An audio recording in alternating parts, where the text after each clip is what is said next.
मजदूर को ऐसे ऐसे आउटसोर्सिंग वाले लोग हैं जो सीधे पीस के खा जाते और खाते ही हैं। हमारे मजदूरों को 8 घंटा के बजाय 12 घंटा ड्यूटी कराया जाता है। इस पे कभी सरकार संज्ञान ली है? तो सरकार चारों तरफ बिल्कुल मनमानी चल रही है। आउटसोर्सिंग के तहत जो मजदूरों को खटाया जा रहा है, जो प्राइवेट मजदूरों को, लेकिन आप इतना सिस्टम को ठीक कीजिए कि जो आम पब्लिक है उस टेबल से उस टेबल तक दौड़ते दौड़ते लोगों का पैर का जूता घिस जाता है। किस तरह से बड़े पैमाने में हमारे मजदूर बाहर जा रहे हैं, युवा बाहर जा रहे हैं, इसको सरकार को संज्ञान में लाना चाहिए। सरकार ऐसा कोई उत्तर अभी तक तो नहीं दिया। सरकार के अगर मंशा सही रहती तो माननीय मंत्री जी सभी लोग थे, उनको कहना था कि भाई अगर आपको कमी दिख रहा है। श्रम और उद्योग विभाग पर आज चर्चा हो रही थी। चूंकि झारखंड विधानसभा के बजट सत्र का आज 10वां दिन है, 10वें दिन चर्चा में हिस्सा ले रही थी विधायक रागिनी सिंह।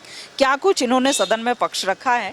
मैम, ज्वलंत विषय है, क्या क्या बातें रखी गई हैं और जो जवाब आया उससे कितना संतुष्ट हो पाई हैं? देखिए, आज श्रम और उद्योग पे हमारी चर्चा थी और उस पे हम लोग अपनी बातों को अध्यक्ष महोदय अपने सदन के पटल पर बहुत गंभीरता से रखे और ध्यान में दिए ताकि आने वाले समय में जो बजट के माध्यम से दर्शाया जा रहा है, दिखाया जा रहा है, वो धरातल पे उतरे और किस तरह से बड़े पैमाने में हमारे मजदूर बाहर जा रहे हैं, युवा बाहर जा रहे हैं, इसको सरकार को संज्ञान में लाना चाहिए और यही कोई कारखाना ज़रूर लगाना चाहिए, उद्घाटन करना चाहिए ताकि हमारे राज्य में ही हमारे मजदूर हो या युवा हो सभी लोग जुड़े रहे। क्योंकि बहुत दुख होता है कि जब हमारे मजदूर बाहर जाते हैं और उन्हें जाने अनजाने में कोई ऐसी दुर्घटनाएं हो जाती हैं और ख़ास करके हमारे मजदूरों के साथ किस तरह से दुर्व्यवहार बाहर में होता है, ये किसी से छुपी नहीं है। और जाने अनजाने में कोई घटना घट जाती है तो उन्हें लाने के लिए कितना परेशानी होती है। जब कोई मृत्यु के बात आता है तो पहले तो लोग प्रमाण पत्र मांगते हैं, तो डेथ सर्टिफिकेट मांगते हैं। तो सोचिए कि बाहर ऐसा कांड होता है तो इतना अचानक से देना लेना कहाँ संभव है, तब तो उस परिवार को कुछ सहयोग नहीं मिल पाता है। तो इस पे सरकार को संज्ञान लेना चाहिए।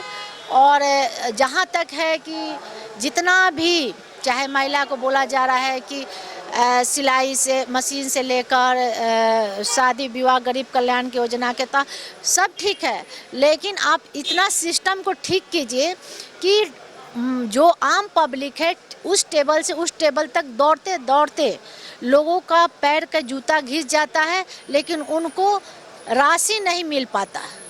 तो ये सब सारे मुद्दों को हम लोग ध्यान में दिए, देखते हैं आगे सरकार कितना गंभीरता से लेती है। सरकार ने जवाब में दिया कि हम गंभीरता से लेंगे, क्योंकि आपने स्वरोजगार से की बातें भी की, श्रमिकों की बातें रखी और जो उद्योग लगाने की बात है ताकि लोग रोजगार से जुड़ सकें।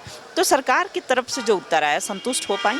नहीं, सरकार ऐसा कोई उत्तर अभी तक तो नहीं दिया। सरकार के अगर मंशा सही रहती तो माननीय मंत्री जी सभी लोग थे, उनको कहना था कि भाई अगर आपको कमी दिख रहा है तो हम लोग कमेटी बनाकर जांच करेंगे। सबसे ज़्यादा हम लोग खनन एरिया से आते हैं, हमारे मजदूरों के साथ किस तरह से शोषण होता है, ना सुरक्षा के नाम पर उन्हें कुछ दिया जाता है, आए दिन उनके साथ घटनाएं घटती हैं और हमारे मजदूरों के साथ दुर्घटना के साथ मृत्यु हो जाती है। दूसरी बात, और हमारे मजदूरों को 8 घंटा के बजाय 12 घंटा ड्यूटी कराया जाता है। इस पे कभी सरकार संज्ञान ली है? ना उन्हें पीएफ मिल रहा है, ना कुछ मिल रहा है। तो सरकार चारों तरफ बिल्कुल मनमानी चल रही है। आउटसोर्सिंग के तहत जो मजदूरों को खटाया जा रहा है, जो प्राइवेट मजदूरों को किस तरह से उनको ग्रसित किया जा रहा है, मुझे लगता है इस पे एक कमेटी बनाकर सरकार को जांच करना चाहिए कि किस तरह से मजदूर को शोषण किया जाता है। अगर हम लोग जैसे आदमी मजदूरों की लड़ाई ना लड़े तो मजदूर को ऐसे ऐसे आउटसोर्सिंग वाले लोग हैं जो सीधे पीस के खा जाता और खाते ही हैं।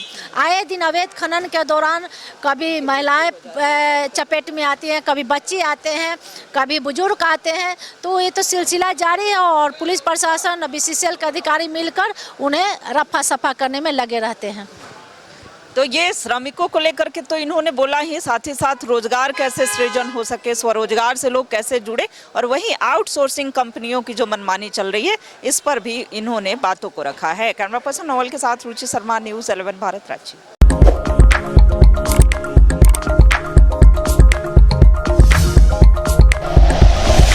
Like and share videos, subscribe करें हमारा चैनल और प्रेस करें बेल आइकॉन। न्यूज़ 11 भारत, सच है तो दिखेगा।